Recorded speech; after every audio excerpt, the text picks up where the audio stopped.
Praise the Lord. Today's Dunamis word. பிலிப்பியர் 3:8. அது மாத்திரமல்ல, என் கர்த்தராகிய கிறிஸ்து இயேசுவை அறிகிற அறிவின் மேன்மைக்காக எல்லாவற்றையும் நஷ்டம் என்று எண்ணிக்கொண்டிருக்கிறேன்.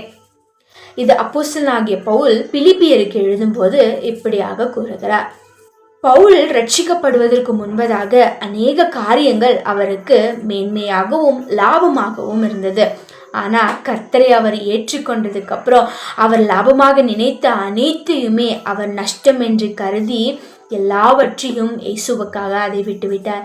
ஏன் தெரியுமா? அவரை அறிகிற அறிவின் மேன்மைக்காகத்தான் அவையெல்லாம் அவர் எண்ணினார்.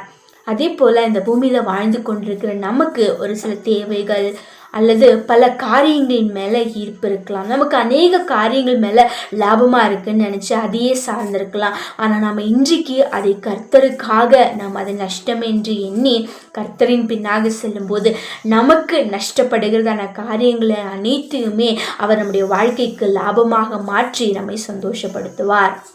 இவ்வளவு நாட்களும் நம்ம ஒரு சில பொருள் மேலேயோ அல்லது ஒரு சில நபர்கள் மேலேயோ அந்த ஆசைகளை வைத்து அல்லது லாபத்தை எண்ணி சார்ந்து போய் நம்ம வேதனைப்பட்டிருக்கலாம். ஆனால் இன்றைக்கு கர்த்தருடைய வார்த்தையை பிடித்து கொண்டு அந்த காரியங்களை கர்த்தருக்காக நம்ம விட்டு விடும் பொழுது அவர் நமக்கு அதை காட்டிலும் மேன்மையான சந்தோஷத்தையும் மகிழ்ச்சியும் கொடுத்து அவர் நம்மை ஆசீர்வதிப்பார். நமக்குள்ள பரிபூர்ண சந்தோஷம் நம்மளுக்குள்ள பிரவேசிக்கிறத நம்மளால உணர முடியும்.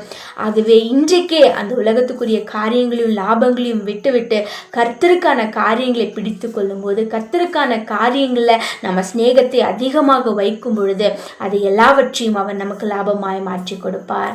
ஆகவே அவர் நமக்கு கொடுத்த அந்த ரட்சிப்பை ஒரு நாள் நஷ்டம் என்று கருதாம லாபமாக ஏற்றுக்கொண்டு அதில் சந்தோஷத்தோடு பிரவேசிப்போம். ஜெபிப்போம். எங்களோடு வாசம் செய்கிற தகப்பனே ராஜா, நீங்கள் தான் எங்களுக்கு எல்லாமே நாங்கள் உணர்ந்து கொண்டு உண்மையே சார்ந்திருந்து மற்ற காரியங்களை நஷ்டமென்று என்னை உமக்காக வாழ உமக்காக ஓட எங்களுக்கு உதவி செய்யுங்கப்பா.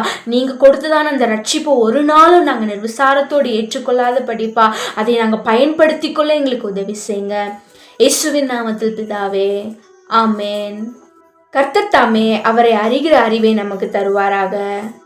Grow powerful, be dunamis. God bless you.